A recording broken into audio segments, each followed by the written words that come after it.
Thanks for coming out, and thanks, Bruno, for hosting me. So before I get rolling, I wanted to point out a couple of resources for folks that are interested in getting a little bit more into the hardware.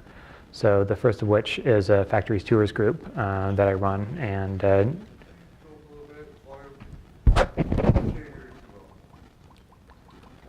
is it better now? Better now, yeah. Great. So I was saying the first resource for helping out folks get into hardware is a Factory Tours group I run.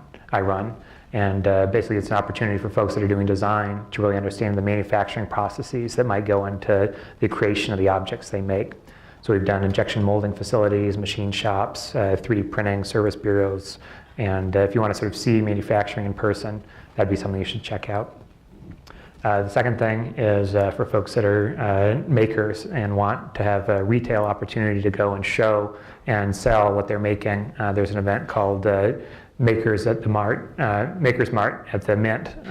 It's late November, so track me down if you want to learn more about that. And the third one is there's a hardware stack exchange that's getting started, and for those that have used and done software, you're familiar with the fact that with Stack Exchange you can search for any question you want, and that's probably going to be a first grade answer. So we're trying to do the same with hardware. All right, so on to what I'm working on, and really transforms engineering and design. I think you've seen it first with computing, and in many ways Microsoft was one of the main contributors to making that possible. It used to be if you wanted to manufacture a program, you'd have to go and sort of write it out, have somebody make punch cards for you, and then you'd send it out to somebody with a big room-sized machine, get the punch cards back, and sort of interpret the results. Now it's wonderful with the ubiquity of desktop computing or laptop or mobile. You're able to just write code, press compile, and all of a sudden you can show something to customers. I think sort of the event tonight hints at what's the change that's starting to happen on mechanical design. So instead of being in a situation where you'd have to sort of send out to a machine shop, wait for them to turn it back, and then and only then sort of see the results, you can iterate through many versions on your desk. So unfortunately, it feels like electronics manufacturing is a lot like the world where mainframe computers and sort of machine shop manufacturing is happening.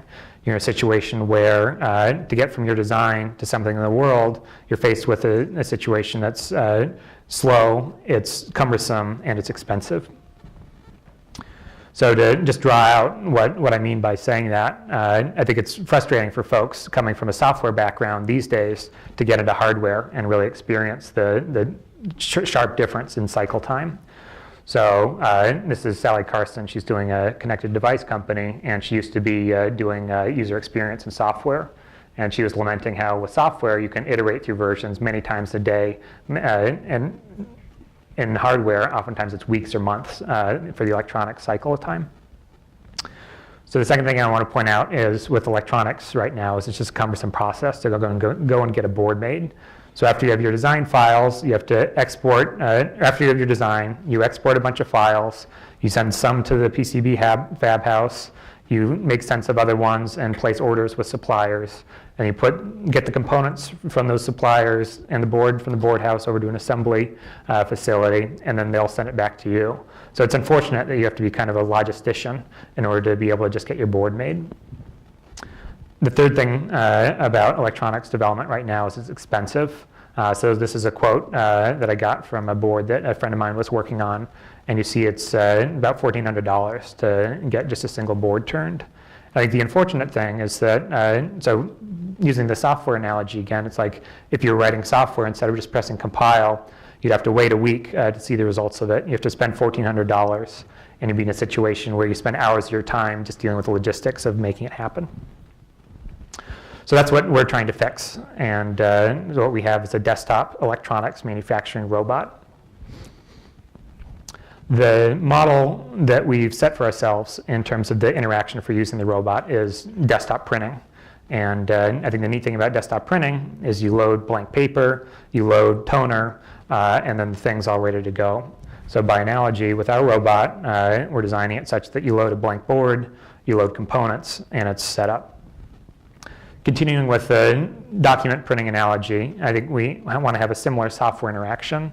So with document printing, it's nice. You can open up Microsoft Word, write the document, file print, and then you have what you hope to have. We're gunning for the same interaction with our robot. So in order to pull off an interaction like that, where you just load a blank board, you load components, and then you press make, in order to pull off something similar with electronics, there's a lot of steps required to pull that off. So first you have to make a PCB that has these traces that connect where the components will ultimately go. Second, it's a matter of being able to go and put down solder paste, this material that's both an electrical and mechanical interface between the components and the board. Then the robot needs to go and sort of take components, little small, anything from resistors to ICs, a huge variety, take those components and then place them on the board. The next step, you put it in the oven and it heats the board in a particular way such that the solder paste really draws the components into the board. Then finally you can test and then ultimately show what you have to customers. So these are a lot of steps to fit into a given machine. And the way that our roadmap is that we're starting with a pick and place, being able to pick up components and then place them on the board with the ambition of adding the other functionality later.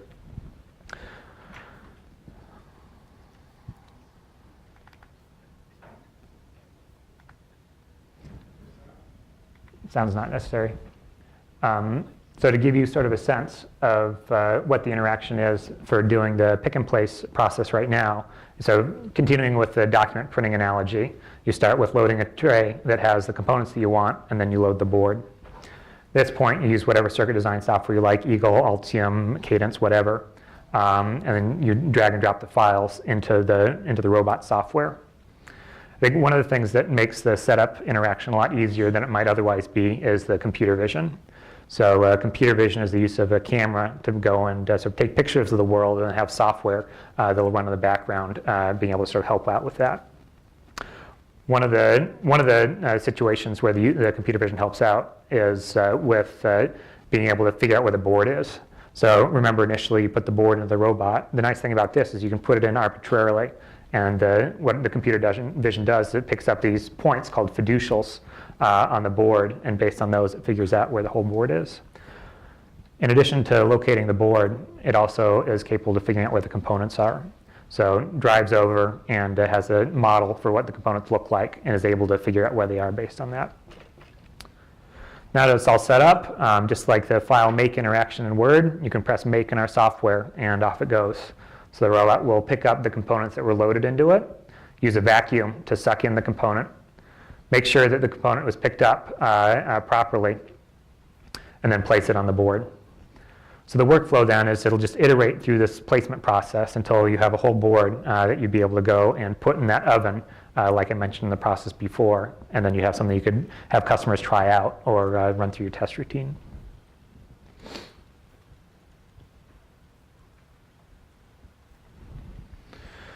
So one of the opportunities that we had to put the robot in action was a recent hardware hackathon. And I think one of the things that's kind of, for me, been frustrating about hardware hackathons in the past is just the contrast of experiencing those as against software hackathons. With software hackathons, I think in many ways they're great examples of the power that exists with software tools. You're able to really spin up some program over the course of just a weekend. Whereas with a lot of these electronics projects and hardware hackathons, oftentimes you'd be in a situation where at the end of it you say, hey, here's our schematic. And it's kind of a letdown instead of here's a functional board that we can actually use. So this was a recent hardware hackathon, and DeepT's team they came into the weekend with an idea, but they didn't really have any progress started out. And so they designed the circuit board, and then we were able to go and make it with the robot, and they were able to go and use it at the end of the weekend.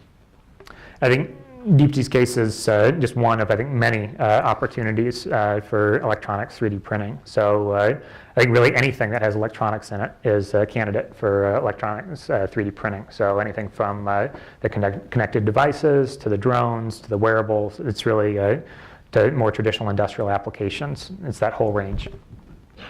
So there's a couple of things that we could really use help with at this point. The first of which is we'd love to have people that are sort of early adopters willing to really put the robot through its paces and give us some feedback and direction in terms of the design for the robot. So in exchange for a deposit on either the robot or the board, you'll be able to participate in sort of monthly meetings that we have where we're really sort of making design decisions, and you would be consulted. We're also planning to do a crowdfunding campaign on an alternative to Kickstarter called Dragon Innovation. So that's going to happen sometime this winter, and if you want to know when that's going to happen, just add your email to this address. A second area where we could use help is building out our team. So we're looking for folks to help with design, software development, and also running our crowdfunding campaign. Then finally, I think one of the neat things about the Microsoft Word file print interaction is that you can be in a situation where the printer drivers are integrated so tightly with design software that you can have really just this great simple interaction of file print. In order for something analogous to be possible with electronics manufacturing, we need to be in the electronics design software, Eagle, Altium, Cadence. So if you know folks at any of those places, please let me know. So that's what I have. Thanks so much for your time.